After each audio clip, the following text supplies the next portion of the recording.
வாழ்க பெண்மகளே, வாழ்க வளர்க, பல்லாண்டு பல்லாயிரம் தாண்டி பல கோடி 100 ஆண்டு வாழ வேண்டும் பெண்மகவே. தொட்டனை துருமணர் கேணி மாந்தருக்கு கட்டணை தூரும் அறிவு என்று சொன்னார்களே. மணலை தோண்ட தோண்ட எவ்வாறு நீர் சுரக்கின்றதோ அதுபோல கல்வியை கற்க கற்க அறிவுகள் வளரப்பட வேண்டும். நல்ல படித்த பெண்மகள், பண்பாடு தெரிந்த பெண்மகள் நாரத மகரிஷியை இப்படித்தான் வரவேற்க வேண்டும் என்று என்ன வியக்கத்தக்க அற்புதமான ஒரு பாமாலையை பாடி எனக்காக இங்கு கொடுத்தாயே. ஆக மற்றற்ற மகிழ்வு 16 செல்வம் பெற்று பெருவாழ்வு வாழ வேண்டும் பெண்மகவே. ஆக இருப்பினும் கூட ஆக இந்த இடத்திலே எனக்காக ஒரு வரவேற்பு கொடுத்தாய். நான் ஒரு வாழ்த்துறை உனக்காக கொடுக்க வேண்டும். அதை கதாநாயகி என்ற பொறுப்பில் இருக்கக்கூடிய தாங்கள் அதை ஏற்றுக்கொள்ள வேண்டும். எப்பேற்பட்ட வாழ்த்து, எதை கொண்ட வாழ்த்து என்று பார்க்கின்ற பொழுது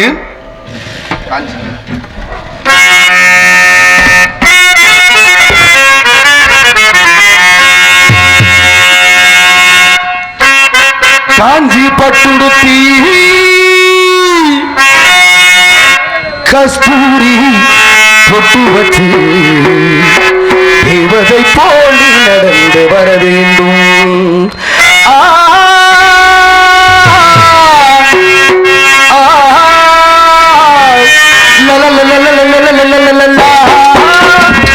காஞ்சி பட்டுடுத்தி கஸ்தூரி பொட்டு வச்சு தேவதை போல் நடந்து வர வேண்டும்.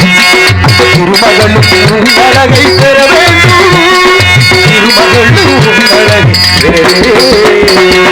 காந்தி பட்டுடுத்தி கஸ்தூரி ஏவதை கொடி நடந்து வர வேண்டும்.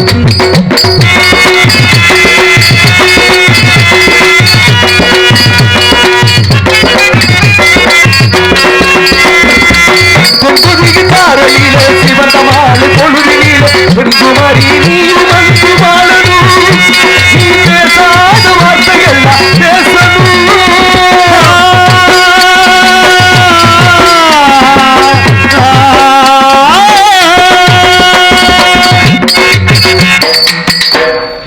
அற்புதமான வரவேற்பு கொடுத்தாய்.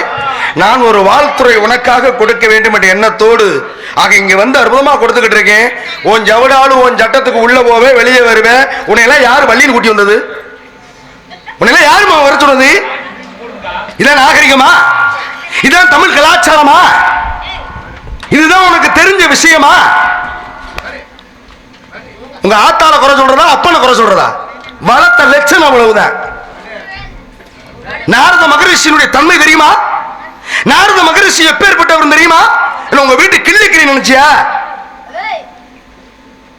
நீ எனக்கு வரவேற்பு கொடுக்கும்போது நான் உள்ள போனா, உனக்கு வாழ்த்துறை கொடுக்கின்ற பொழுது நீ உள்ள போற அப்படின்னா நாரத மகரிஷியை மதிக்க தெரியல உனக்கு. உனக்குலாம் நான் ஏன் வரவேற்பாளர் கொடுக்கணும்? முட்டாள்களை பார்த்திருக்கேன், அடி முட்டாள் இன்னைக்கு தான் பார்க்கிறேன். முட்டாள்களை எத்தனையோ முட்டாள்களை சந்தித்தது உண்டு. அடி முட்டாள் இன்னைக்கு தான் சந்திச்சிருக்கேன். நீ ஒரு சர்வ முட்டாள். உனக்கு என்ன நாகரிகம் தெரியும்? உனக்கு இதைத்தான் சொல்லி கொடுத்தாங்களா? ஒரு நாரத மகரிஷி வாழ்த்துறை கொடுத்துக்கிட்டு இருக்காரு. உன் ஜௌரியத்துக்கு உள்ள போவோம், உன் ஜௌரியத்துக்கு வெளியே வருவேன். வீட்டுக்கு வந்த விருந்தாளியும் இப்படித்தான் மரியாதை கொடுப்பீங்களா? காட்டுக்கு வந்த சுவாமிகளை இப்படித்தான் மரியாதை கொடுப்பீங்களா? இது எந்த வகையில நியாயம்? இதை எப்படி ஏத்துக்க முடியும்? நீ கதாநாயகி தானே, நாயகி என்ற பொறுப்புல இருந்து கொண்டு இந்த தவறை செய்யலாமா? முதல்ல ஒழுக்கம் விழுப்பம் தரலான், ஒழுக்கம் ஒழுக்கம் உயிரினும் ஓம்பப்படும்டான்னு சொன்ன. ஒழுக்கம் ஒரு மனிதன் தவறிவிட்டால் அவன் இருப்பதை விட இறப்பது மேல் என்று அற்புதமாக சுட்டி வைத்தார்கள், சுட்டி காட்டினார்கள் முன்னோர்கள். ஏன் வந்திருக்க, எதுக்கு வந்திருக்க, என்ன விஷயம் அப்படிங்கறத நான் கொடுக்கணும். உன்னிடத்துல ஒரு சில விவரங்கள் நான் கேட்கணும். கேட்டா பதில் கொடுப்பியாமா? பேசு. உனக்கு பாட்டு பாதி போதும்,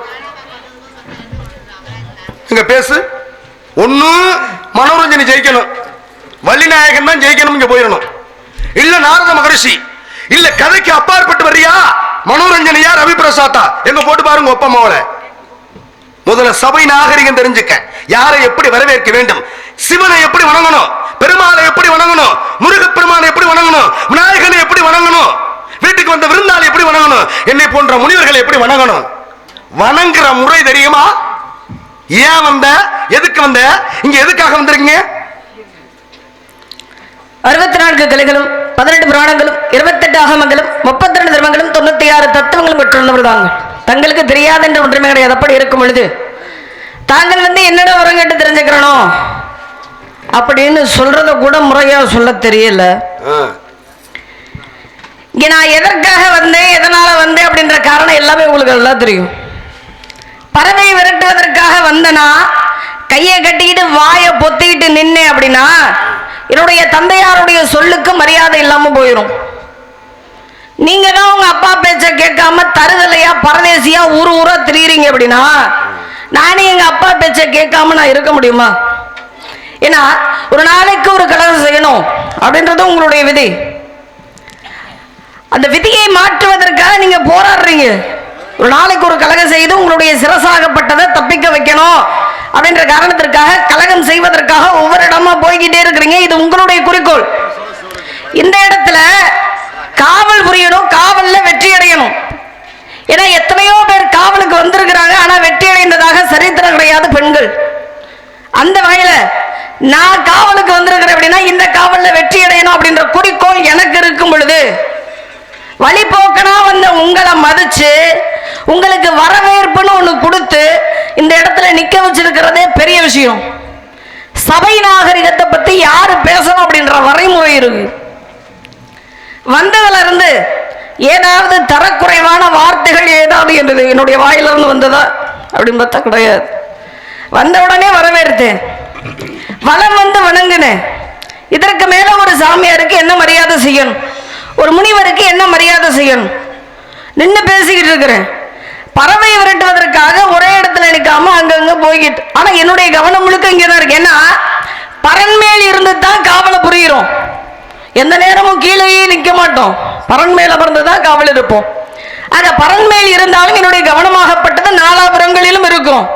அப்படி இருக்கும் பொழுது உங்களை மதிச்சு இந்த இடத்திற்கு வந்திருக்கிறீங்க அப்படின்னு ஒரு வரவேற்பு கொடுத்து என்ன சுவாமி விஷயம் அப்படின்னு கேட்கலான்னு வந்தா அதற்கு கூட பொறுமை இல்லாம ஒரு சர்வ முட்டாளாய் நீங்க இருந்துகிட்டு இந்த இடத்துல ஒப்பை மகளேன்னு ஒரு வார்த்தை சொல்றீங்களே, இது சபை நாகரிகமா? எங்க அப்பனுக்கு நான் மக தான், அப்புறம் சின்னம்மாவா வேணும், ஒப்பை மகளேன்னு எதற்காக சொல்றீங்க? சபை நாகரிகத்தை பத்தி முதல்ல நீங்க பேசலாமா? ஒரு பெண்ணாகப்பட்டவளிடம் எப்படி பேசணும் அப்படின்ற வரைமுறையே உங்களுக்கு தெரியல. நரம்பு தளர்ச்சி இருக்கிற ஆள் மாதிரி இந்த குதிக்கிறீங்க வந்ததுல இருந்து. என்ன ஒரு தண்ணி குடிக்க கூட உள்ள போக கூடாதா? சங்கரதாஸ் சுவாமி எழுதி வச்சிருக்காங்களா சட்டம்? இல்ல உள்ள எதுவும் போக கூடாது அப்படின்னு. உடல்நிலை சரியில்லை, சரி கொஞ்சம் தாகத்திற்காக காட்டிலேயே இருக்கிறோம், தண்ணீர் குடிக்கலாமேன்னு கூட போயிருந்துருக்கலாம். நீங்க தான் சோறு திங்க மாட்டீங்க, எதையும் சாப்பிட மாட்டீங்க, காற்றையே உட்கொண்டு வாழக்கூடியவர் நீங்க. நான் அப்படி இருந்துகிட்டு காற்றையே உட்கொண்டுகிட்டு நான் பேசிக்கிட்டு தெரிய முடியுமா? அந்த காரணத்திற்காக ஏதோ ஒரு விஷயத்திற்காக நம்ம சாமி தானே சொன்னா கேட்டுக்கிறவர் அப்படின்ற முறையில நான் போனேன் அப்படின்னா ஒரு பெண்ணுக்கு கொடுக்கக்கூடிய மரியாதை கூட உங்கள்கிட்ட இருந்து கிடையாது. காரணம் என்ன? ஒரு பெண்ணுடைய கருவில் இருந்து பிறந்திருந்தா உங்களுக்கு பெண்ணுடைய அருமை தெரிஞ்சிருக்கும். அல்லது ஒரு பெண்களுடன் பிறந்திருந்தா பெண்களுடைய அருமை உங்களுக்கு தெரிஞ்சிருக்கும். சித்தி புத்தி என்று சொல்லக்கூடிய 2 சகோதரிகள், அந்த 2 சகோதரிகளையுமே எந்த ஒரு சகோதரனும் கூட, அதாவது உடன் பிறந்த சகோதரிகளாக சொல்லக்கூடிய சித்தி புத்தி என்று சொல்லக்கூடியவர்களை அப்படி ஒரு வர்ணனை செய்ய மாட்டாங்க. ஆனா நாரதர் செய்தார். எதற்காக அப்படின்னா விநாயக பெருமானுக்கு திருமணம் முடித்து வைப்பதற்காக தன்னுடைய சகோதரிகளையே அங்கம் அங்கமாக ரசித்து வர்ணனை செய்த ஒரு கேவலமான ஆள் நீங்க. என்னைய சர்வ முட்டாள்னு சொல்றீங்களே, என்னைய முட்டாள்னு சொல்றதுக்கு உங்களுக்கு என்ன தகுதி இருக்கு? நீங்க எந்த விதத்துல அறிவாளி அப்படின்றத இன்னைக்கு இங்க வாப்போம். நாரதரா இருந்தாலும் நாரதரா பேசினாலும் நான் வள்ளியா பேசுறேன், இல்ல ரவி பிரசாத்தா பேசினாலும் நான் மனோரஞ்சனியா பேசுறதுக்கு தயாரா இருக்கேன். வாங்க பேசுங்க. அற்புதமான பேச்சு, மிக அழகான பேச்சு. காரணம் என்னன்னா அற்புதமான ஒரு பதில சொல்றேன். வந்திருக்கிறது யாரு அப்படின்னு உங்க அண்ணன் சொன்னாரு, நாரத மகரிஷி சொன்னாரு. இந்த நாரத மகரிஷியுடைய தன்மை என்ன அப்படின்னு தெரிந்திருந்தால் மட்டுமே இங்க தலைவி. நல்லா உற்று நோக்கணும். வாய் புளிச்சுச்சா மாங்காய் புளிச்சான்னு பேசிட்டு போயிட முடியாது. அப்படி பேசிட்டு நீ போனாலும் நான் விட்டுட்டு போக மாட்டேன். புரியுதா? அகல உழுவதை விட ஆழ உழுவது மேல். கரண்ட் காட்டுக்கு முரட்டு மப்பட்டி மாறி நான் கொக்கி போடணும்னு நினைச்சேன்னா சதை இருக்காது, எலும்பு இருக்காதுங்க. இப்ப போடுறேன், முடிஞ்சா தப்பிச்சு பாருங்க. வாழ்த்து சொல்லப்படுது. இருங்க, இருமா இருமா, முழுமையாகவே வாழ்த்து சொல்லல. இருமா, காரணம் என்ன? காரணம் என்னன்னா, நீ வாழ்த்து யாரு கொடுத்துக்கிட்டு உங்களுக்கு தானே, உங்களுக்கு தானே வாழ்த்து கொடுத்தேன். உங்க சௌரியத்துக்கு உள்ள போவிய, வெளியே வருவிய, உள்ள போவிய. ஏதோ ஒரு தடவை போனேன், நான் கேட்டா காவல் பாக்குறேன். ஒண்ணு வேண்டாம், இந்த பாலமுருகனுடைய ஆலயம் இருக்கா இல்லையம்மா, இந்த ஆலயத்துக்கு நீ பக்தியா போற, கையில பொருளை கொடுக்குற, அர்ச்சகர் வாங்குறாரு, வாங்கி அவர் தீபாரணை காட்டும் போது நீ கோயிலுக்கு பின்னால போய் நின்றீனா அந்த தெய்வத்தை மதிக்கிறதா அர்த்தமா? கோயிலுக்கு பின்னாடி கோயிலும் இருக்கா, கோயிலுக்கு பின்னாடி போய் தீபாராதனை காட்டும் போது யாரும் அனுப்பாங்களா? அப்படி நின்றது மாதிரி இருக்கு. இப்ப ஆனா ஆலயத்திற்கு போய் இறைவனை யாருமே பார்ப்பது கிடையாது, கண்களை மூடித்தானே வணங்குறோம். காரணம் என்ன? மனதில் அந்த ஆண்டவனுடைய அருளாகப்பட்டது இருந்தா போதும். உள்ளம் ஒரு கோவில், எத்தனையோ வரிசை. இருங்க, பேச கூடாது, உங்களுக்கு தான் பேச தெரியுன்ற மாதிரி பேசக்கூடாது. செல்வாக்களை ஏண்டு வச்சு கூடாது. உருட்டு மிரட்டுறதெல்லாம் நீங்க காரைக்குடி புதுக்கோட்டையில வச்சுக்கணும். மூட்டை கட்டி விடுவீங்க. மதுரையில இருந்து வந்திருக்கிறவங்க வச்சுக்கூடாது. பேச கூடாது. நீ பாட்டு போகல. சுமார் 2 நாட்களாக 3 நாட்களாக வரிசையில் கிடந்து ஏதேதோ ஆலயங்களுக்கு போய் இறைவனை பார்ப்போம். பார்க்கும் பொழுது கண்ணை திறந்துகிட்டா பார்ப்போம், பார்க்க மாட்டோம். அந்த இறைவனாகப்பட்டவனை மனதால ஒடுமையப்படுத்தி தன்னுடைய மனத்தில் இருத்தி பார்க்கக்கூடியவர்கள் தான் உண்மையான பக்தர்கள். நான் உண்மையில ஏத்துக்கிறேன். ஆலயத்திற்கு போய் கண்ணை முழிச்சுக்கிட்டு பார்த்தா பக்தி ஆயிருமா? இவங்க பேச்சு பாட்டு நீ சொன்ன விஷயத்தை நான் ஏத்துக்கிறேன். ஆலயத்துக்கு போறோம், கற்பூரத்தை ஆராதனை எடுத்து காமிக்கின்ற பொழுது, அர்ச்சகர் காமிக்கின்ற பொழுது போகக்கூடிய பக்தர்கள் நிச்சயமாக கண்ணை மூடி வணங்குவாங்க. ஏன் கண்ணை மூடி வணங்குறத வீட்டிலேயே இருந்து வணங்க முடியும்ல? உள்ளத்துலான கோவில் இருக்கு, உள்ளம் தானே கோவில், ஊனுடம்பு தானே ஆலயம். அப்ப இப்பேற்பட்ட ஆலயத்தை வீட்டுல அப்ப ஒரு நிலைப்படுத்தக்கூடிய நிலை அங்கே குடும்பத்தில், அதாவது வீட்டுல கிடையாது. அப்ப ஆலயம், ஆ என்றால் ஆன்மா, லயம் என்றால் ஒடுக்குவது. இந்த ஆன்மாவை ஒடுக்கக்கூடிய இடம் தாண்டா கோயில்னு சொன்னாங்க. அப்ப அதனாலதான் நீங்க கோவிலுக்கு என்ன தெரியும் இந்த குதி குதிக்கிறீங்க. இப்ப நீங்க எதுக்காக வந்திருக்கீங்க? நான் எதுக்கு வந்திருக்கேன், நீங்க எதுக்கு வந்திருக்கீங்க? இந்த சேட்டை நீங்க எதுக்கு வந்திருக்கீங்க? நான் கேக்குற கேள்விக்கு நீங்க கேட்டு பதில் சொல்ற. எனக்கு அவசியம் கிடையாது. அவசியம் உண்டு உனக்கு. அவசியம் இல்ல. நீ என்ன சட்டம் போடுற? நீ என்ன சட்டம் போடுற? சட்டம் எனக்கு போறியா? உள்ளாரமா போக்குறான்றாரு. சட்டமும் சொல்லாது. தண்ணீடு குடிச்சு இங்க நின்று என்கிட்ட வாதம் பண்ணு. என்கிட்ட ஜெயிச்சு விடு. நீ போ. தெரியாது. வாங்க பேசி பாப்போம். எதுக்கு தானே வந்திருக்கிறோம்? நான் கேக்குற கேள்வி பிரதிவாதின்னு இருக்காங்க. என்ன கண்ட எத்தனையோ நாரதர் இருந்தா இடம் தெரியாம ஓடி போயிருக்காங்க. அந்த வரிசையில நீங்கள் இன்னைக்கு ஒரு ஆளா இருக்க போறீங்க. வந்தோம் போனோம்லாம் எனக்கு தெரியாது. சரி, நான் ஆரம்பத்திலே உன்கிட்ட சொன்ன கரெக்ட் காட்டுக்கு முரட்டு மும்பட்டி மாறினா நான் கொக்கி போடணும்னு ஆரம்பிச்சுனா உங்க அப்பா அம்மாவை தப்ப முடியாது. முடிஞ்சா நீ தப்பிச்சு போடு. சனியை சடை போட ஆரம்பிச்சிருச்சு. நீ பூ வச்சு பொட்டு வைக்காம போகாது நான் நினைக்கிறேன். அதே சனியத்துல சனியை முடிச்ச நாரே கிளற புடிச்சு முழுங்குற கதையெல்லாம் உண்டு.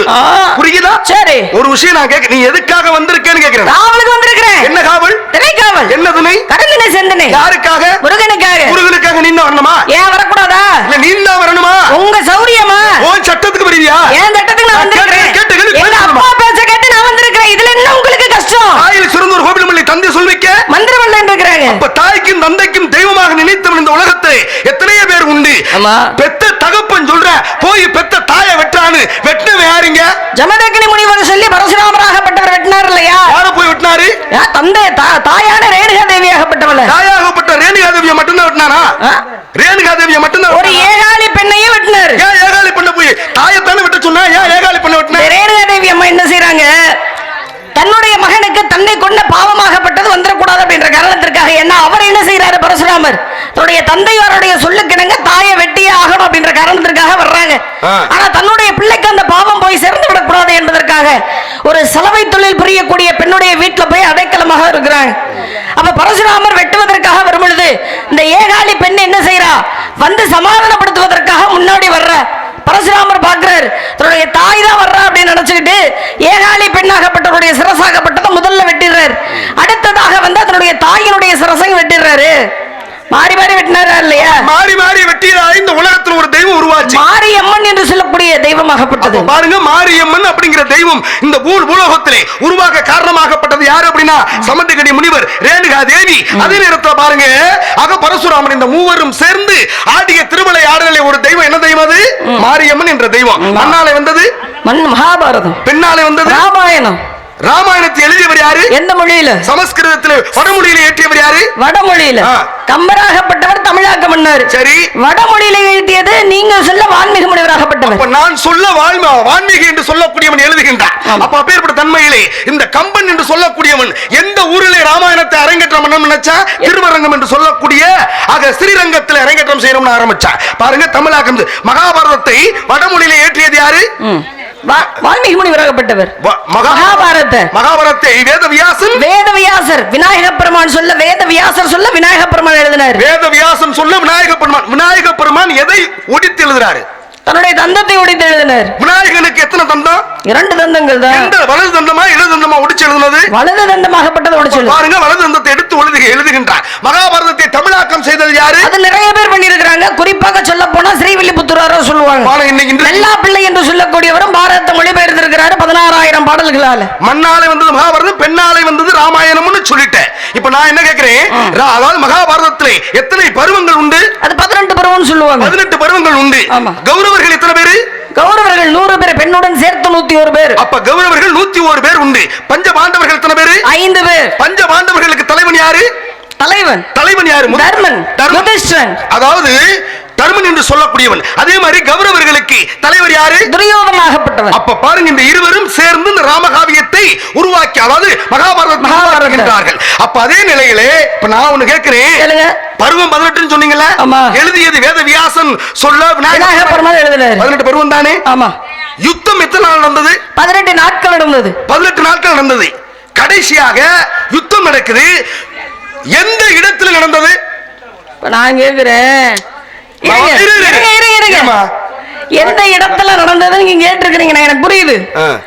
இப்ப மகாபாரத போர் எத்தனை நாள் நடந்ததுன்னு நீங்க கேட்டீங்க. சரி.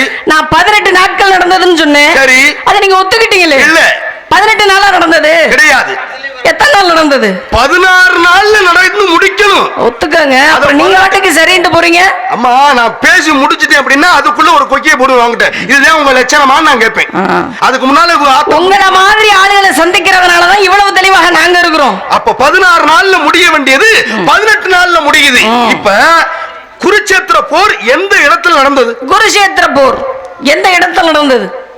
குருச்சேத்திரத்துல தான் நடந்தது. குருச்சேத்திரத்துல நடந்ததுனாலதான் குருச்சேத்திரம்னு பேரே வந்தது. அப்ப குருச்சேத்திரம் அப்படிங்கிற இடத்துல நடந்தவன்னு நீ சொல்றியா?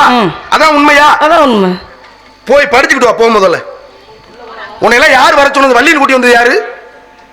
யாரு உன்னை வள்ளியில் கூட்டி வந்தது? மணிவன் அப்படிங்க. இல்ல, நான் உங்களுக்கு எனக்கு என்ன வாக்கிய தகராறா? வந்ததுல இருந்து இந்த பிள்ளைய யாரு கூட்டிட்டு வந்தது? யாரு? நானே 3 மாசமா வீட்டுல கிடந்து ஏயா கூப்பிட்டீங்கன்னு வந்து நிக்கிறேன். என்னை ஏன் கூட்டு வந்தேன்னா, அதாவது வந்த வரைக்கும் சந்தோஷம், ஆனா வந்து சரியா நிக்கணும்னு என்னுடைய எண்ணம். சரியா தானே நின்னுட்டு இருக்கறேன். நீ சரியா நிக்கணும், நாள்ல சொல்லணும். நீ என்ன சொன்னீங்க, நான் எப்படி ஏத்துக்க முடியும்? 18 நாள் 18 பருவம் நான் ஏத்துக்கறையா. சரி. கௌரவர்கள் தலைவன் துரியோதனன், பாண்டவர்களுடைய தலைவன் தர்மன். நான் ஏத்துக்கிறேன். வரிசைப்படுத்தி எத்தனை கேள்வி கேட்ட எல்லாத்துக்கும் பதில் சொன்னீங்களா? ஆமா. மகாபாரத யுத்தம் எந்த இடத்துல நடந்தது அப்படின்னு நான் கேட்கிறேன் உங்ககிட்ட. எந்த இடம்? இது எப்படி தெரியுமா இருக்கு? 8 கால் பூச்சிக்கு எத்தனை கால் கேட்கிற மாதிரி. குருஷேத்திர போர் எங்க நடந்துச்சு அப்படின்னா குருஷேத்திரத்துல தான் நடந்தது. சொல்லுங்க. இது எல்லாருக்கும் தெரிந்த உண்மைதான். சபையோர்கள் மன்னிக்கணும், நீங்க என்னை விட எங்களை விட மிக அறிவாளிகள். நான் உங்களை குறைச்சு மதிப்பிடவே மாட்டேன். எங்களை விட நீங்க அறிவாளிகள். கண்டிப்பா இந்த கூட்டத்துல ஒரு 10-30 பேராவது மகாபாரதம் படிச்சிருப்பீங்க.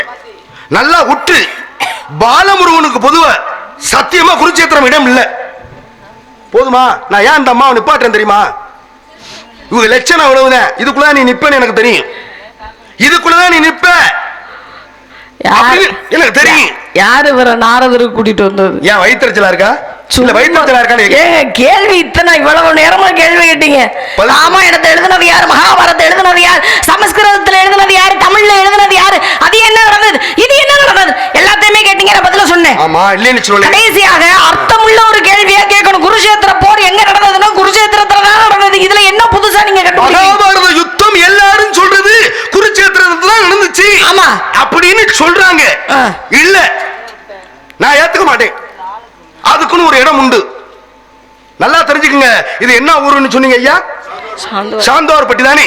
சாந்தோர்பட்டியில நாடகம் நடந்துச்சு. நல்லா கேட்டுக்குங்க. சாந்தோர்பட்டியில நாடகம் நடந்துச்சு. நாடகம் எங்க நடந்துச்சு? சாந்தோர்பட்டியில ஒரு மேடை தான் இருக்கா? ஒரே மேடை தானே. இப்போ அப்படி பார்க்க போனோம்னா ஒரு மேடதான். அப்படின்னா ஒவ்வொரு இடத்துக்கும் ஒவ்வொரு பேர் இருக்கா இல்லையா? நம்ம சாந்தோர்பட்டி தானே. பாலமுருகன் கோயில் கிட்ட மேடையில, பாலமுருகன் கோவில் கிட்ட நடந்துச்சு, ஆத்தங்கரையில் நடந்துச்சு, குடியிருப்புக்கு வெளியில் நடந்துச்சு, குளக்காங்கரையில் நடந்துச்சு, அந்த இன்னாருடைய தோப்பு கிட்ட நடந்துச்சு, இன்னாருடைய வயல்காட்டுல நடந்துச்சு. இடம் பேர் இருக்கா இல்லையா? நாடகம் நடந்தது ஊர் தான். நான் அதனாலதான் உங்கள்கிட்ட துருவி கேட்கிறேன். மகாபாரத யுத்தம் நடந்த இடம் எதுன்னு கேட்கிறேன். குருச்சேத்திரம் சொல்ற. குருச்சேத்திரத்துல எந்த இடம்? இப்ப புரியுதா? நான் கேட்கறது சபையர் ஒண்ணு புரியுதாங்க? புரியுதா? என்ன புரியுது? பணியில ஏன் அப்படி உட்கார்ந்து இருக்கிறீங்க? எந்திரிச்சு வீட்டுக்கு போய் படுத்து தூங்க வேண்டியது. ஒரு பிள்ளை போகாதீங்க, ஒரு பிள்ளை போக கூடாது, அப்படியே இருங்க. எங்களுக்கு அது சம்பளம் கொடுக்குறாங்க, நீங்க எதுக்கு இப்படி சம்பளத்தையும் காசையும் கொடுத்துட்டு உட்கார்ந்து இருக்கிறீங்க? நீங்க நல்லபடியா உட்கார்ந்துருங்க. முதல்ல யாருக்கிட்ட என்ன திறமை இருக்குங்கிறத தெரிஞ்சுக்கிட்டு தான் அவங்க போகணும். சும்மா போயிடுவாங்களோ? ஓசியில வருது வரி காசு உங்களுக்கு சும்மா கொடுக்குறாங்க. அதைத்தான நானும் சொல்றேன். சித்தப்பு கேட்க மாட்டாரு. நடந்த இடத்துல நடந்துச்சுன்னு சொன்னா அதுக்கு பேர் இல்லையா? ஒரு முனிவர் இருங்க, அந்த ஐயா என்ன சொல்றாருன்னா, ஒரு முனிவர் வந்தாரு, ஒரு மரத்துக்கு கீழே தவம் பண்ணாரு, ஒரு கனி விழுந்துச்சு, அதை எடுத்துக்கிட்டு போய் ஒரு பெண்மகள்கிட்ட கொடுத்தாரு. அப்ப எந்த முனிவருக்கு பேர் இல்லையா? என்ன மரத்துக்கு கீழே தவம் பண்ணாரு, மரத்துக்கு பேர் இல்லையா? என்ன கனி விழுந்த கனிக்கு பேர் இல்லையா? ஒரு பெண்மகள்கிட்ட கொடுத்தாரு, பெண்மகள் பேர் இல்லையா? இது என்னது? மொட்டை தலையன் குட்டையில விழுந்த மாதிரி நீங்க பதில சொல்லி நான் ஏத்துக்கிறோனா? எந்த இடம்? மகாபாரத யுத்தம் அப்படி அதுக்கு சபாஷனே அப்படி கேட்கணும். இடம் வேணும். என்னுடைய கேள்வி புரிஞ்சிருச்சு, மக்களுக்கு எல்லாருக்கும் புரிஞ்சிருச்சு. நீ குருச்சேத்திரம் இன்னைக்கு முச்சூடு சொன்னீனாலும் காலை 10 மணி ஆகி போயிடும். உனக்கு எனக்கு நேரம் முடிக்க கொலையா கொண்டு விடுவேன், கொலையா கொண்டுதான் போவேனா? சரிதானா? நான் கேட்கிற கேள்வி நல்லா யோசி, படித்த விஷயமா இருக்கும். ஒரு சில நேரம் மறக்கக்கூடிய நிலை வரும். மனிதனுக்கு மறதி என்பது இயல்பு.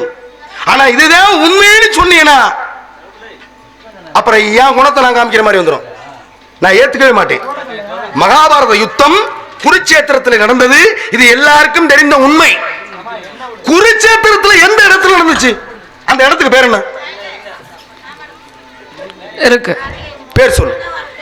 சொல்லு சுவாமி, எனக்கு நான் மறந்துட்டேன்னு நான் சொல்லு, நான் ஏத்துக்கிறேன். தெனாவல்டா திமுரா நீனா ஒரு பதில பொய்யான ஒரு பதில சொன்ன அப்படின்னா சத்தியமா உன்னை உள்ள விட மாட்டேன். அது எப்படிங்க சொல்ற இடம் அப்படின்னா எப்படி சொல்லுவீங்க? இதை நான் ஏத்துக்க முடியுமோ? நீங்க வேணா ஏத்துக்கிறீங்க, நான் ஏத்துக்க முடியுமா?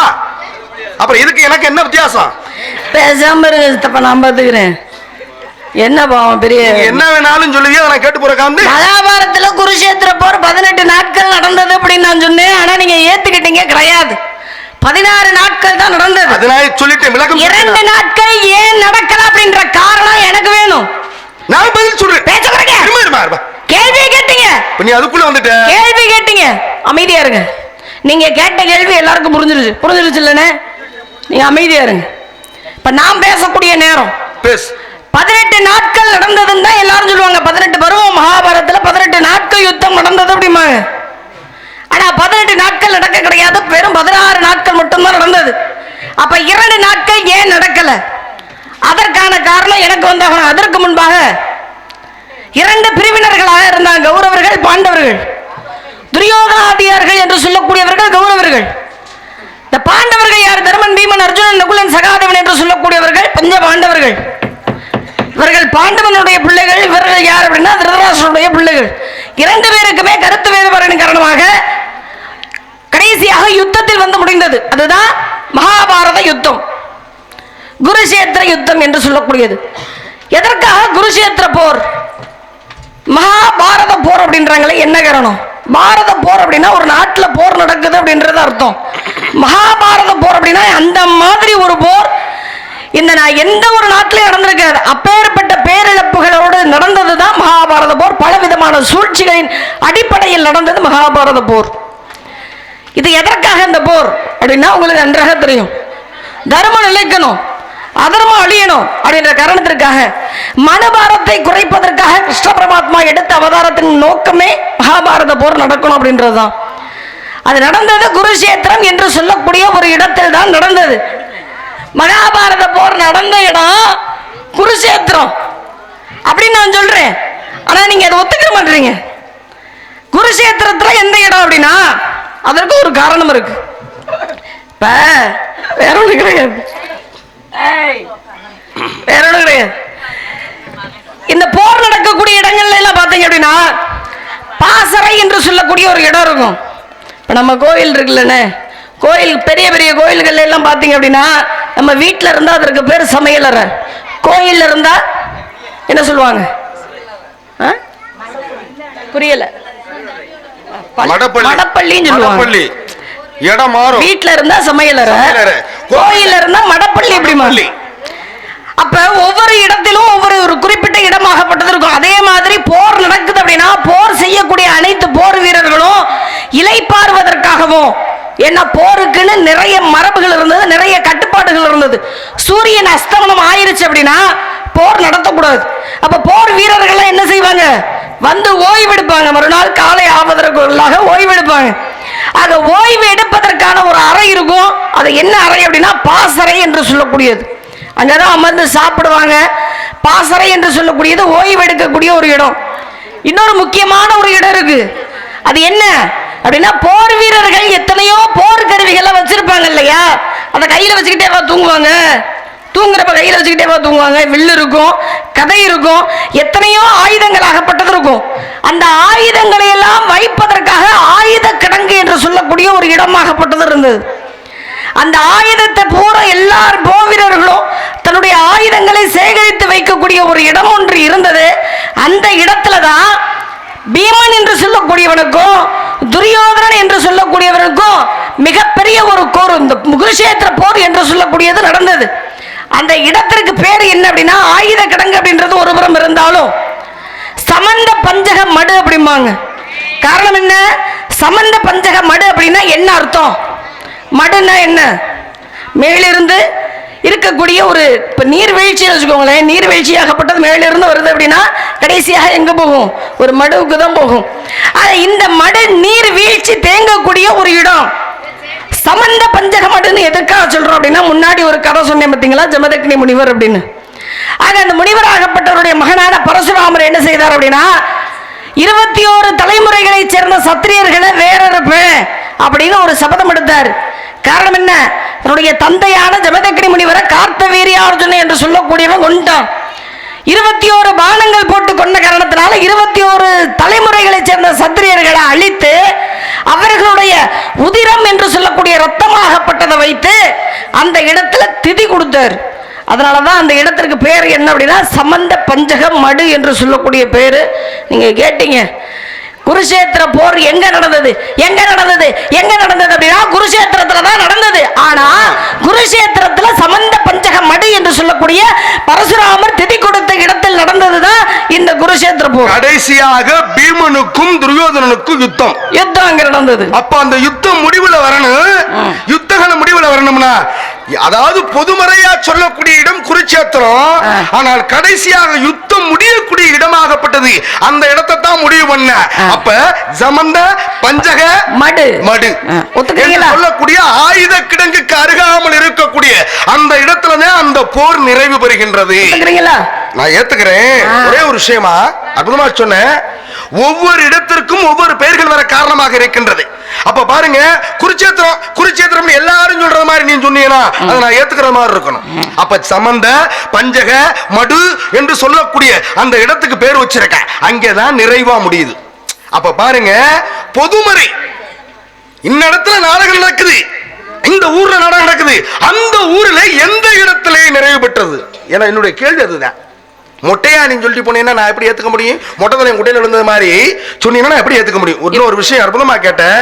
மகாபாரதத்திலே காரணத்தை சொல்லிட்டு ஏத்துக்கிட்டீங்கல்ல, நான் ஏத்துக்கிட்டேன். நான் மறுத்திருந்தா அப்பயே மறுத்துருவேன். சித்தப்பு புரிஞ்சதா?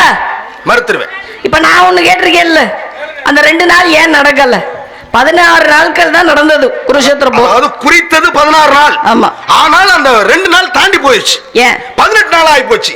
என்னடா குறிச்சு கொடுக்கிறது ஒருத்தன், இவங்க நடத்துறது இப்ப ஒரு விஷயம், நாடகத்தை ஒரு நாளைக்கு பேசியிருக்காங்க, நம்ம 3 நாளைக்கு நடத்தி விட்டோம்னா அப்ப அவங்களுக்கு என்ன மரியாதை? ஏயா அந்த ஒரு இரவு மட்டும்தான் உங்க நாடகம் நடத்த சொன்னோம், 10 மணில இருந்து 6 மணி வரைக்கும். நீங்க 3 நாளைக்கு நடத்தினீங்கன்னா இதுக்கெல்லாம் யாரா பலிக்கடாகிறது, யாரு பணம் கொடுக்கறது? இது கேள்வி வருமா வராதா? அப்ப கேள்வி வருமா இல்லையா? அப்ப பாருங்க, 16 நாள் குறிச்சு கொடுக்கிறான் ஒருத்தன், ஆனால் 18 நாள் நடந்து முடிந்தது. ஏன்டா அந்த 2 நாள் தள்ளி போச்சு அப்படின்னு பார்க்க போகும்போது, அப்ப ஒவ்வொரு நாள் 2 நாள் போர் தடவட்டு போச்சு. போர் தடவட்டு போச்சு. எப்படி தடவட்டு போச்சு, ஏன் தடவட்டு போச்சு அப்படின்னு பார்க்கின்ற பொழுது, பஞ்ச பாண்டவர்கள் துர்வாச முனிவர் கொடுக்கின்றார் ஒரு மந்திரம். யாருக்கிட்ட? குந்தி தேவி கிட்ட.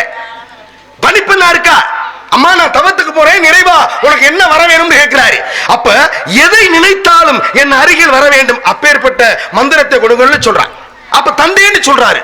வருகின்றார், பருவம் அடையவே இல்லை. வருகின்ற வழியிலே சூரியனை பார்த்து அழகு கொள்கின்றாள். இவ்வளவு ஒரு அழகு கொண்டு இவ்வளவு ஒரு தங்கமா சொல்லிக்கிறானே, இவனை பக்கத்துல வர வைக்க முடியுமான்னு இந்த மந்திரத்தை, துர்வாச முனிவர் கொடுத்த மந்திரத்தை பிரயோகப்படுத்தா.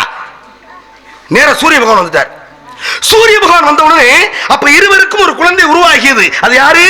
கர்ணன். கர்ணன் பிறக்கின்றான். கர்ணன் உருவாகிறான். அப்ப பருவம் அடையிலேயே நம்மள ஊர் உலகம் எல்லாம் தவறா நினைக்குமே, ஓலைப்படியில ஆற்றல வச்சு நேரா இங்க இருந்து ஆற்றல போகின்ற பொழுது, அதைத்தான் பாருங்க, துரியோதனுடைய அந்த வம்சத்துல தேரோட்டியாக இருந்தவன் அதிரதை ராதன் என்று சொல்லக்கூடிய, ராதை என்று சொல்லக்கூடிய 2 தம்பதியர்கள் குழந்தை இல்லை. அப்பதான் ஒரு கர்ணன் எடுத்து வளர்க்கிறாங்க. அது ஒரு கதை. அப்ப சூரியனை நினைத்தால் கர்ணன் பிறந்தான். தர்மனை யமதர்மனை நினைத்தால் தர்மன் பிறந்தான். இந்திரனை நினைத்தால் அர்ஜுனன் பிறந்தான். வாயு பகவான் நினைத்தால் பீமன் பிறந்தான். அப்ப பாருங்க, நம்ம கணவருக்கு 2 தாரம், ஒன்று குந்தி, இன்னொன்று மாத்திரை. இந்த இருவரை மனம் முடித்தால் நம்ம மட்டும் குழந்தை பேரை உருவாக்கிட்டோம்னா அவன் மலடியா போயிடுவாளே, அவளுக்கு 2 மந்திரத்தை கொடுக்கணும்னு சொல்லிட்டேன். அஸ்வினி 2 தேவர்களை மந்திரத்தை சொல்லி வர சொன்னோம்னா, அஸ்வினி தேவர்களுடைய அம்சமாக யார் பிறந்தது? நகுலன் சகாதேவ் பிறந்தாச்சா? அப்ப இவங்களுக்குள்ள போட்டி, யுத்தம் நடக்குது. அப்ப பாருங்க, அப்பதான் இங்க சொல்றேன். அப்ப பீமன் கேக்குற, யார பார்த்து கேக்குற? துரியோதனனை பார்த்து கேக்குற. ஏய், நீ சராசரி தகப்பனுக்கு பிறந்தவன் கிடையாதுடா, நீ உலக்கைக்கு பிறந்தவன்டா அப்படின்ட்டா. உலக்கைக்கு பிறந்தவனா? என்னுடைய தந்தை திருதராஷ்டிரன் என்று சொல்லக்கூடியவர் இருக்காரு, உயிரோடு இருக்காரு. அவருக்கு பிறக்காமல் உலக்கைக்கு பிறந்தவன் சொல்றீ, எந்த வகையிலடா நியாயம்? நிப்பாட்டா போற அப்படின்ட்டா. நேர தாய்கிட்ட போறான், காந்தாரி கிட்ட போறான். காந்தாரி கிட்ட போய் கேட்கிறேன், அப்பா 100 மாதமாக நான் சுமந்து இருக்கிறேன், குழந்தை பிறக்க கிடையாது. அவ பார்த்தா 5 பிள்ளைகளை பத்துட்டா, எழுத்து விட்டக்காரி ஆம்பளை பிள்ளை விட்டுட்டா. அதுக்கு ஒரு பழமொழி ஒண்ணு உண்டு. பக்கத்து வீட்டுக்காரி ஆம்பளை பிள்ளை பத்துட்டானா, எழுத்து வீட்டுக்காரி என்ன செய்வாளா? இடிச்சுக்கிட்டு உலக்கே எடுத்து இடிச்சுக்கிட்டாளா. இவளுக்கு ஆத்திரம் வந்துருச்சு. அவன் நமக்கு பின்னால வாக்கப்பட்டு வந்தவ, அவ குழந்தையை உருவாக்கிட்டா, நம்மளால என்ன கர்ப்பத்திலிருந்து உருவாக்க முடியலே அப்படின்னு உலக்கே எடுத்து, இது என்ன கல்லா குழந்தையான இடிக்கிறா. அப்பதான் குதிரமாக வெளியாகுது. அதை என்ன செய்யறாங்க? 100 குண்டலத்துக்குள்ளே வைத்து 100 பேரை உருவாக்கினார்கள். இது கௌரவர்கள் உருவானார்கள். இப்ப ஒரு விஷயம் பாருங்க, அப்ப உலக்கைக்கு பிறந்தது உண்மைதான்டான்னு காந்தாரி சொல்றா துரியோதனன்ட்ட. அப்பதான் புரிஞ்சுக்கிட்டு போய் மறுநாள் ஆரம்பிக்கிறான். நேரா போய் அப்பதான் காந்தாரி சொல்லி கொடுக்குறா, போடா காத்துக்கு பிறந்தவனேன்னு கேள்றா. காத்துக்கு பிறந்தவனேன்னு கேளு அப்படின்னா, நேரம் இங்க இருந்து வர்றேன், யுத்தம் நடக்க போகுது. நடக்க ஆரம்பிக்கின்ற பொழுது அப்பதான் பீமனை பார்த்து கேட்கிறேன், ஏன்டா நான் மட்டும் உலக்கைக்கு பிறந்தவன் சொன்னீங்க, நீ மட்டும் உங்க அப்பன் பாண்டுவுக்கு பிறந்த, போடா காத்துக்கு பிறந்தவனே. காத்துக்கு நான் பிறப்பேன், எங்க அப்பன் பாண்டு இருக்காங்கடா, பாண்டு மண்ண இருக்கானே அப்படின்னு சந்தேகம் வந்துருச்சு. நேரா போய் குந்தி கிட்ட போற. அப்ப குந்தி அந்த மந்திரத்தை பிரயோகப்படுத்தி வாயு பகவானை உட்கொண்டு உன்னை உருவாக்கின பாங்கிற கதையை சொல்றா. அப்ப பாருங்க, பீமனால ஒரு நாள் கெட்டு போச்சு, துரியோதனால ஒரு நாள் கெட்டு போச்சு. குறிச்சு கொடுத்தது 16 நாள், 2 நாள் 2 பேர் நாள் கெட்டதுனால 16 நாள்ல முடிகிறது, 18 நாளாக ஆகியது. இதான் விஷயம். 16 நாள்ல முடிய வேண்டிய கதை 18 நாள்ல முடிந்தது. தந்தை பெயர் நம்பி, தாய் பெயர் நங்கை மோகன், பெயர் பள்ளி, வந்திருப்பது திணைக்காவல். என்ன காவல்? திணைக்காவல். திணை யாருக்காக? முருகனுக்காக. முருகன் கையில வைத்திருப்பது கவன். கவன் எதற்கு? பறவையை விரட்டுவதற்கு. ஏன் பறவை விரட்டணும்? எங்க அப்பா சொல்லி இருக்கிறார். மணிவண்ணா, உங்க அப்பா என்ன சொல்லி இருக்காரு? பறவையை விரட்ட சொல்லி இருக்கிறார். என்ன மந்திரம் சொன்னாரு? என்ன முருகப்பெருமானுக்காக திணை விட சொல்கிறோம். சரி, அந்த திணையை பறவைகள் கொய்யாமல் இருப்பதற்காக விரட்ட சொல்லி இருக்கிறார். ஓம் ஆளோலம் சோ என்று காணும்படி பறவைகளை விரட்டணும். ஆளோலம் சோ என்று காணும்படி பறவைகளை தான் விரட்டணும்னு உங்க அப்பா சொல்லி இருக்காரு. ஓம் என்ற பிரணவ பொருள் யாருக்கு சொந்தமானது? முருகனுக்கு. அப்ப முருகனுக்கு சொந்தமானது. பறவைகளை நீங்க விரட்டுறீங்க. பறவைகளை விரட்டிய பிறகு இந்த திணையை யாருக்காக படைக்க போறீங்க? முருகனுக்காக. எந்த திணையை? முருகனுக்கு. செந்தனையாகப்பட்டது. செந்தினை ஏன் கருந்தனையை படைச்சிட்டு செந்தினை நீங்க வச்சுக்கலாம்? படைக்கலாம். ஆனா செந்தனை என்று சொல்லக்கூடியது குளிர்ச்சி ஊட்டக்கூடிய உணவு பொருள். முருகப்பெருமானுடைய அவதாரம் எப்படி அப்படின்னா சிவபெருமானுடைய நெற்றிக்கண்ணில் இருந்து அக்னியின் வடிவாக தோற்றுவிக்கப்பட்டவர். சரி. ஆக அவருடைய உடலாகப்பட்டதையும் மனதாகப்பட்டதையும் குளிர் ஊட்டக்கூடிய விதமாக செந்தனை என்று சொல்லக்கூடிய குளிர்ச்சி ஊட்டக்கூடிய உணவு பொருள் அவருக்கு படைக்கிறோம். இதுல எங்களுக்கு ஒரு ஆத்ம திருப்தி.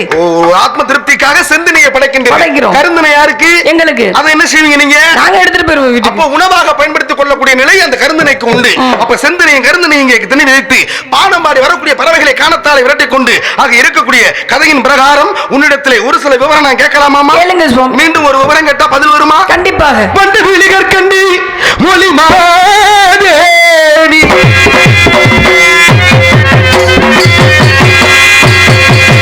பண்டு விழிகர் கண்டு மொழி மாதேனி வந்தூருக்கும் நாடகு போதே பண்டு விழிகர் கண்டு மொழி மாதே மாதே மாதே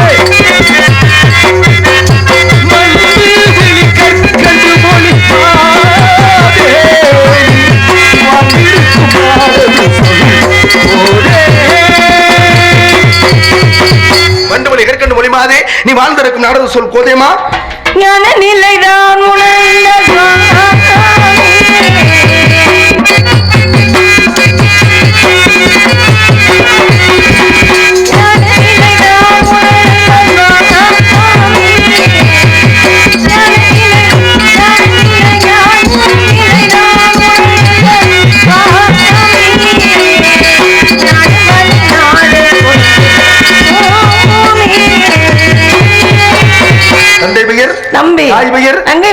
நம்பிராஜனுக்கு நங்கை மோகனிக்கு வளர்ப்பு மகளாக இங்கு திகழ்ந்து பறவைகளை விரட்டிக் கொண்டு இருக்கின்றார்.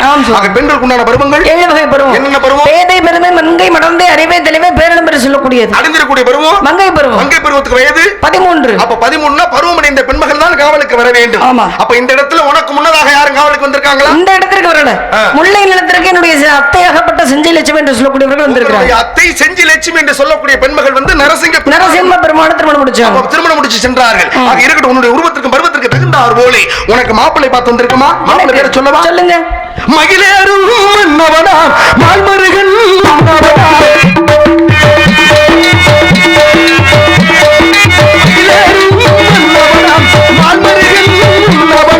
மாலகிடே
தலைவன் புருஷனா பார்த்து வந்திருக்கேன், மாப்பிள்ளையா பார்த்து வந்திருக்கேன்.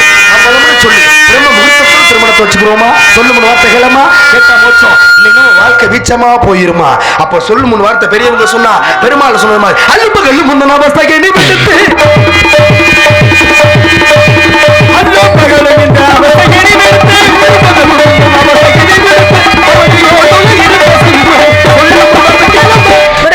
மாப்பிள்ளைய பார்த்துட்டு வந்திருக்கிறேன். முருகனுக்கு இல்லாத பெருமைகளே கிடையாது. அழகு இருக்கு, ஆற்றல் இருக்கு, எல்லாம் இருந்து என்ன பிரயோஜனம்?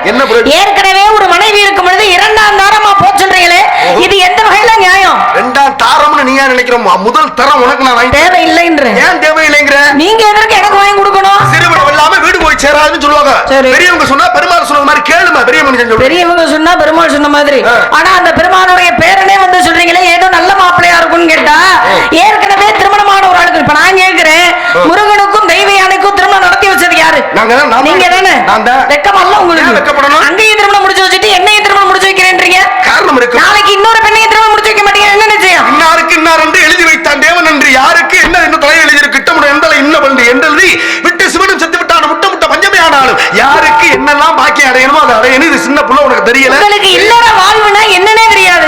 நீங்களே ஒரு பிரம்மச்சாரி, உங்களுக்கு எப்படி இல்லறத்தை பத்தி தெரியும்? இல்லறம் இல்லாத நல்லறம் அல்லன்னு அப்படி மூதாட்டி அற்புதமாக சொல்லி வைத்தார்கள். உனக்கு அதை ஏற்படுத்திக்க என்ன நான் சொல்ல வர்றேன்? என்னை எடுத்து வளர்த்தவங்களுக்கு யாருக்கு திருமணம் முடிச்சு கொடுக்கறதுன்னு தெரியும்.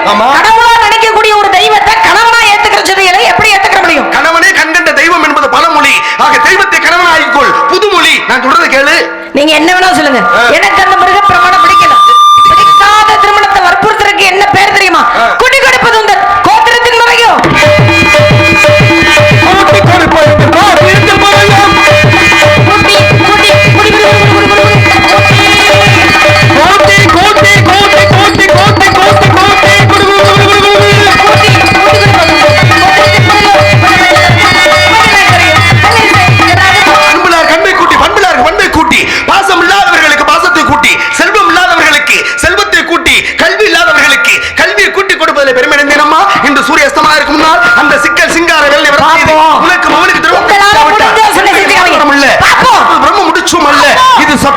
இது சத்தியம். அதுவரைக்கு இருக்கிறேன் பக்தியும் போயிட்டு வர அற பைத்தியம் பைத்தியம் பைத்தியம் பைத்தியம்.